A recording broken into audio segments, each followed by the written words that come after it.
श्री राम मंगल दास जी की जीवन कथा हम सुनाते हैं। यह राम मंगल दास जी अयोध्या में गोकुल धाम अयोध्या, वहां पर श्री बेनी माधव जी के गुरु रहे और राम मंगल दास जी बड़े ही तपस्वी थे। कहा जाता है कि यह पूर्व में वशिष्ठ मुनि के अवतार माने जाते हैं और श्री राम मंगल दास जी जब 5 वर्ष के हुए तो यह जो है इनका नियम था कि कड़ाके की धूप हो या बारिश हो, चाहे खूब ठंडा पड़े, पर यह बाहर बैठ करके घर वालों के मना करने पर भी 108 हनुमान चालीसा दिन भर ये करते रहते थे। 108 हनुमान चालीसा और गायत्री मंत्र, ब्रह्म गायत्री का जाप ये करते थे। तो इतना इन्होंने हनुमान चालीसा का पाठ किया था कि स्वयं पवन पुत्र हनुमान जी प्रकट होकर के और इनको आश्वासन दिया, रोका कि ये सब जितने तुम स्तोत्र कर रहे हो ये सब सिद्ध हो गए हैं तुम्हारे, अब तुम ये करने की जरूरत नहीं है, तुम सिर्फ नाम जाप करो। तो श्री राम मंगल दास जी, और यहाँ तक उनका चरित्र था कि भूसे में, भूसौरा होता है, भूसे में घुस जाते और पूरा शरीर भूसे के अंदर रहता था, सिर्फ मुख बाहर रहता था और निरंतर राम राम राम राम राम राम इसी मंत्र का वह उच्चारण करते रहते थे। तो एक बार क्या हुआ कि जब यह 6-7 वर्ष के हुए तो घर के बाहर ही मिट्टी का एक चबूतरा बनाया और उस चबूतरा पे तुलसी जी का पेड़ लगाया और खुद मिट्टी का ही शिवलिंग बनाया और उसी शिवलिंग को बिना किसी ब्राह्मण को बुलाए, क्योंकि यह ब्राह्मण कुल में उत्पन्न हुए ही थे, स्वयं ब्राह्मण ही थे, लेकिन फिर भी अगर हम किसी देवी देवता की प्राण प्रतिष्ठा कराते हैं तो ब्रह्मवेता ब्राह्मण को बुलाकर ही कराया जाता है, पर यह नहीं बुलाए और स्वयं से ही मिट्टी का ही शिवलिंग बना करके पूजने लगे। जब यह पूजने लगे तो एक दिन इनकी माता इनको भोजन के लिए बुलाई और दोपहर का समय था। राम मंगल दास जी देख रही है माता छुप करके, बुलाते समय जब आई तो झटका में देखा कि भगवान शिव, माँ पार्वती, गणेश और कार्तिक सहित शिव परिवार इनसे वार्तालाप कर रहे हैं, बात कर रहे हैं, ठीक ना। तो वो पता नहीं क्या बात की, माता थोड़ा सा झलक मिला और फिर इनको थोड़ा सा झलक मिलते ही वो गायब हो गए, अदृश्य हो गए। माँ ने आके पूछा, बेटा ये कौन थे?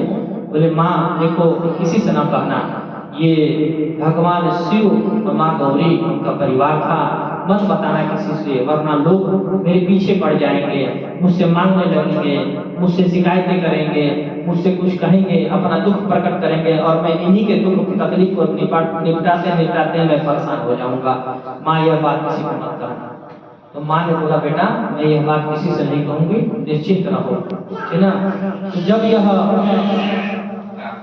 15 वर्ष के हुए राम मंगल दास जी, तो 15 वर्ष में अयोध्या के निकट सरयू के तट पे श्री बेनी माधव जी महाराज, जिनको जनक जी का अवतार कहा जाता है, जनक जी का अवतार थे बेनी माधव जी, और वो बहुत ही सिद्ध पुरुष थे।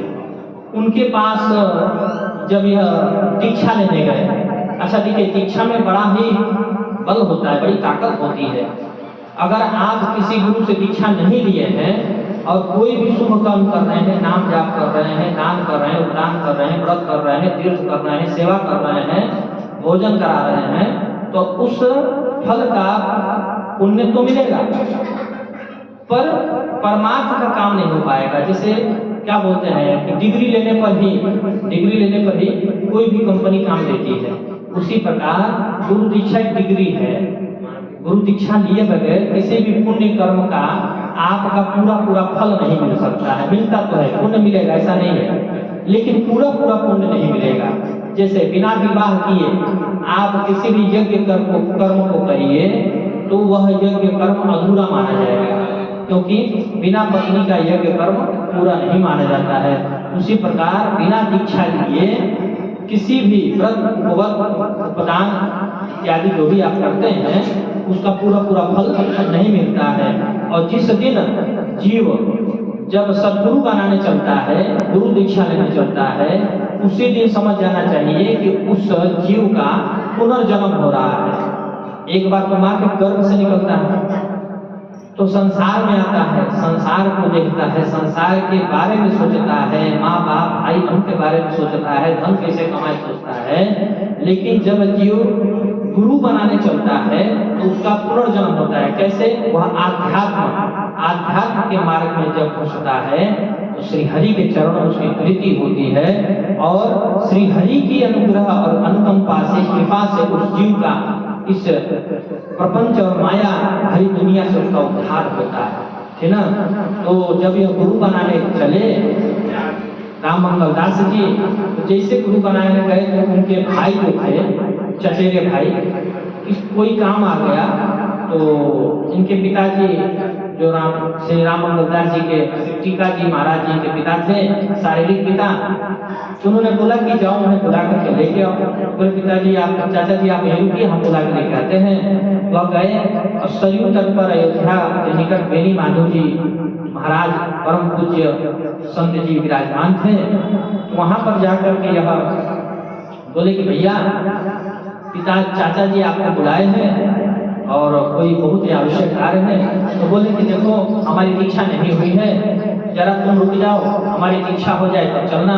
और वहीं पर बेनी माधव जी से उन्होंने दीक्षा लिया। ठीक है। अच्छा, दीक्षा यह नहीं है कि आप मतलब पत्नी से ही ले सकते हैं, पत्नी के साथ ही ले सकते हैं, ऐसा नहीं है। दीक्षा जीव अपने कल्याण के लिए लेता है, लेकिन अगर विवाह हो गया है तो सधर्मणी पत्नी के साथ दीक्षा लेनी चाहिए, क्योंकि पत्नी बगैर अगर आप दीक्षा लेते हैं तो पाप लगता है। बिना पत्नी का कोई अगर दीक्षा लेता है तो उस जीव को पाप लगता है, या उसको उस दीक्षा का पूरा पुण्य प्रदान या फल प्रदान नहीं होता है, क्योंकि वह पत्नी आपका हाथ थाम करके आपके घर में आपके ऊपर आश्रित है। इसलिए उसके द्वारा अगर दीक्षा अगर आप लेते हैं तो पूरा माना जाएगा। अगर आप शादी नहीं किए हैं तो निर्भीक होकर के आप दीक्षा ले सकते हैं, क्योंकि दीक्षा सबका अधिकार है। और दीक्षा लेना ही बहुत बड़ी बात नहीं है, गुरु के द्वारा बताए गए मंत्रों का उच्चारण करना चाहिए, गुरु के द्वारा बताए गए मंत्रों को नियमित रूप से जपना चाहिए, उसी से कल्याण होता है। और गुरु का कभी अपमान नहीं करना चाहिए, कभी अनादर नहीं करना चाहिए। गुरु जैसा भी है, जिस प्रकार भी है, वह हमेशा पूज्य है और परम कल्याणमय है। इसलिए गुरु का हमेशा आदर करना चाहिए।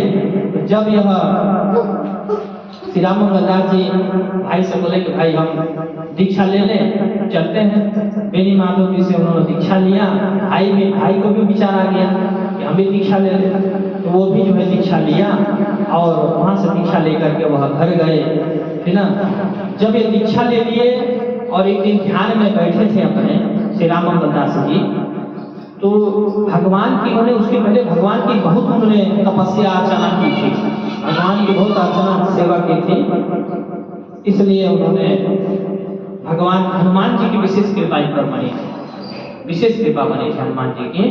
तो यह अभी बैठे हुए थे ध्यान में, तो उन्होंने देखा ध्यान में कि एक बड़ा ही चांदी जैसा सरोवर है, चांदी जैसा पहाड़ है, चांदी जैसा ही वृक्ष है और उस पर हनुमान जी बैठे हुए हैं और मंद मंद मुस्कुरा रहे हैं। जब यह दृश्य देखा तो उन्होंने अपने गुरु जी से बताया।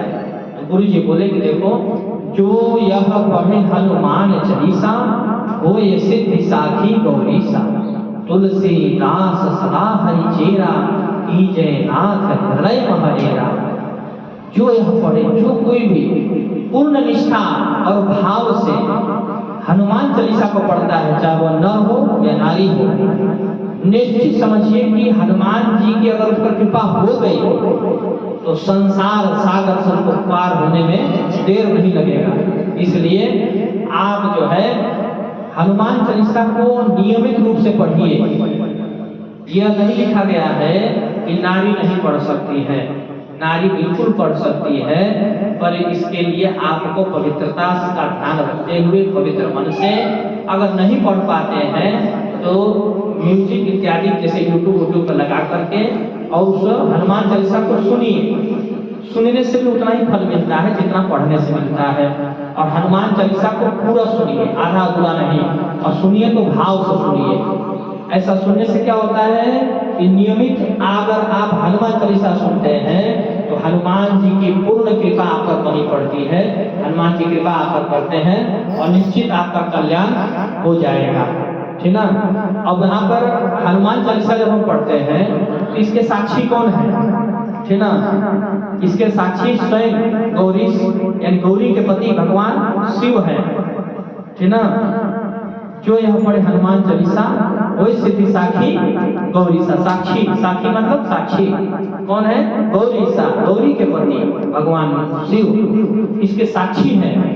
और जो भी हनुमान चालीसा को नित्य अगर 108 बार हनुमान चालीसा अगर पाठ करता है ब्रह्म वेला में, अगर 4 बजे उठ कर से और 8 बजे तक के अंतराल में अगर हनुमान चालीसा को निष्ठा और भाव से अगर पढ़ने लगता है तो निश्चित समझिए कि हनुमान जी का उस पर कृपा हो जाएगी और हनुमान जी उसे दर्शन देंगे ही देंगे, निश्चित है।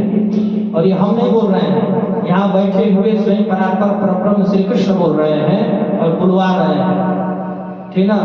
क्योंकि हनुमान जी ही एक देवता है जो पृथ्वी पर जीवित है, और हनुमान जी ही ऐसे देवता हैं जिनको स्मरण करते ही तुरंत हनुमान जी की कृपा बरस पड़ती है। आप किसी संकट में रहिए, आप किसी पीड़ा में हो जाइए और निरंतर 27 बार हनुमान जी का नाम लीजिए, ओम हम हनुमते नमः, ओम हम हनुमते नमः, ओम हम हनुमते नमः, ओम हम हनुमते नमः।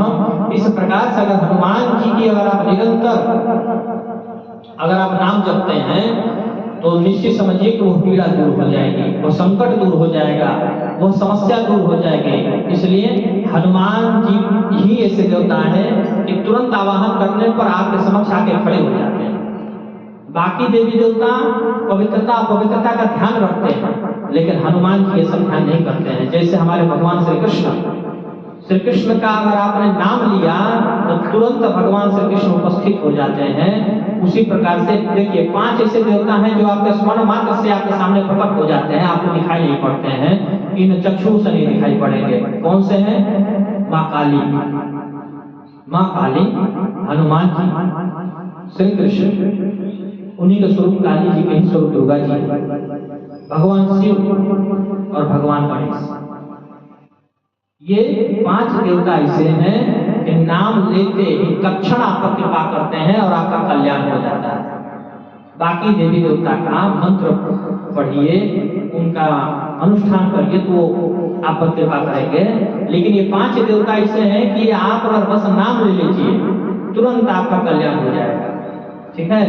तो हनुमान जी का जब उन्होंने आराधना किया, उन्होंने तपस्या किया, तो हनुमान जी उन पर कृपा किए और गंधमादन पर्वत हनुमान जी हमेशा विराजमान रहते हैं।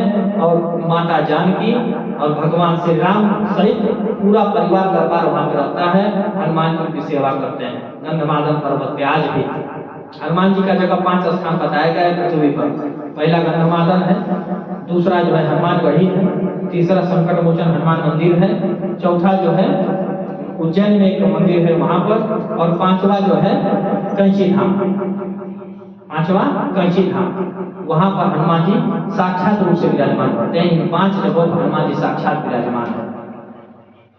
इसलिए और छठा में अभी तत्काल प्रचलन में आया है बागेश्वर धाम, पहले तो नहीं था लेकिन अभी आया है। लेकिन 5 तो प्रमाणित है, 5 जगह शास्त्रों में प्रमाणित रूप से विराजमान है।